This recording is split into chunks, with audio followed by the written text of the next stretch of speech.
Aloft on the Misty Mountain's height was seen the dark form in snowy white, and wild and high over hill and dale was heard the loud cry of the Banshee's wail. I'm Kitty, welcome to Fairy Encounters. I want to take you somewhere dark and quiet, where the waning moon lights our way along stone walls and across fields. We'll surrender ourselves to the darkness. We know we're not alone. The night, you see, belongs to the fairies. A wild wind blows, and we hear in the distance a heartbreaking cry. It is the Banshee. Occasionally seen from a distance during the day, Banshee is most always seen and heard at night. Well, I hope you're coming with me and that you enjoy these 5 true encounters with Banshee in Ireland. One night, 2 men were on their way home from playing cards at a friend's house.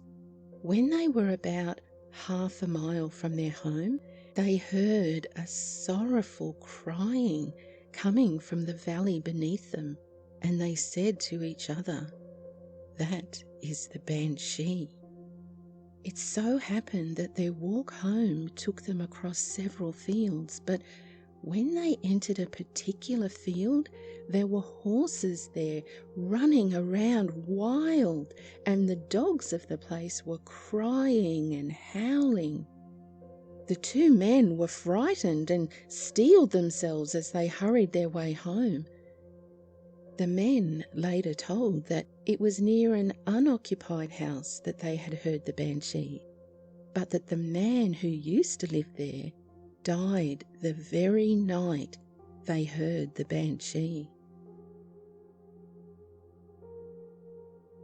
I had never heard the Banshee until about 12 months ago, when our neighbour, Mrs. Brennan, died at the age of 87.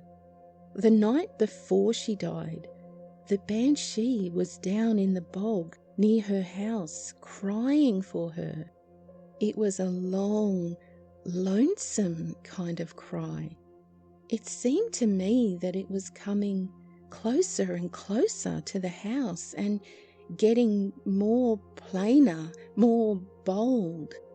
Well, I listened to it for a good while, but I didn't really know what it was, so I called my mother out of our house to listen to what was the crying, and she told me it was the Banshee, who always comes and cries when there is going to be a death in the family. On the night of the 14th of March 1919, the time of the big flu epidemic, my sister and I went out at 10 o'clock to get some turf to rake the fire. Suddenly, we heard a most unearthly cry. It started about a mile away from us and seemed to run along the ground for about half a mile. Then it began to ascend and went up and up and up, getting fainter as it went, until eventually it just died away in the sky. We had never heard anything so strange, and concluded between us that it must have been the Banshee. We went home and told our people that we had heard a Banshee.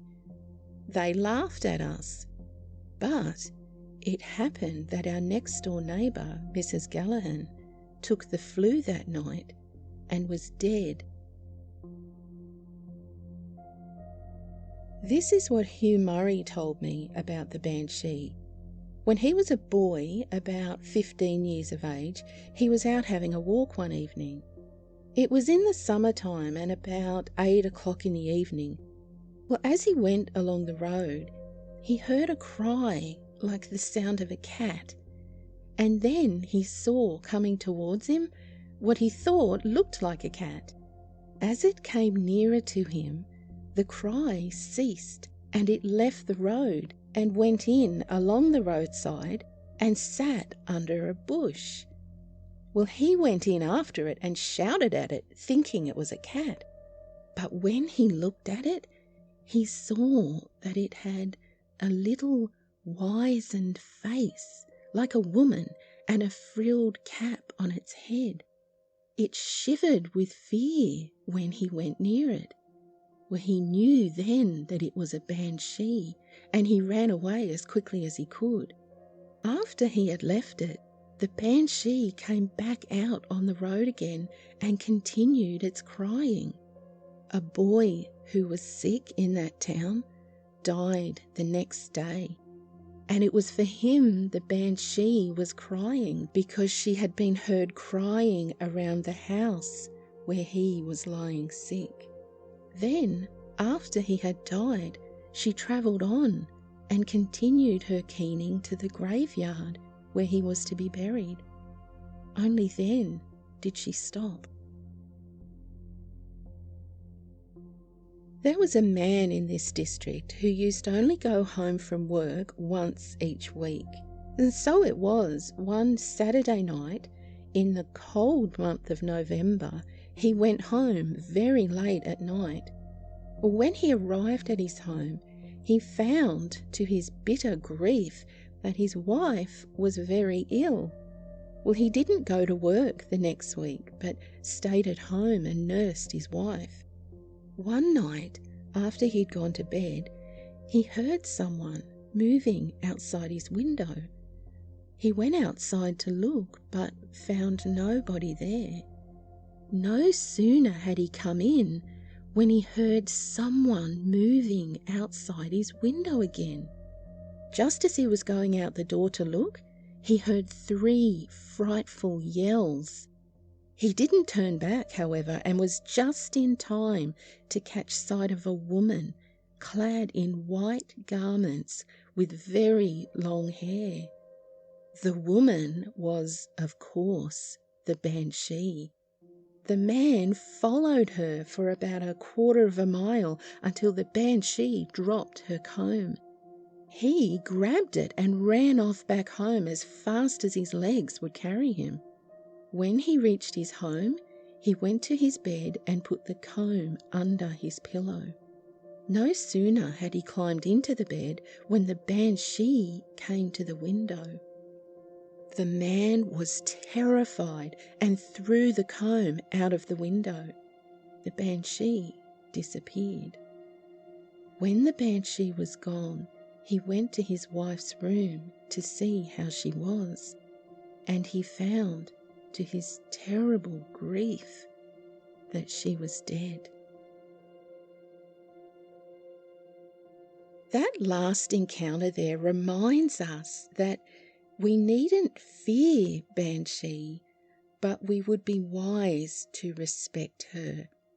Never chase or follow her, and never touch the one material possession that she treasures, her comb.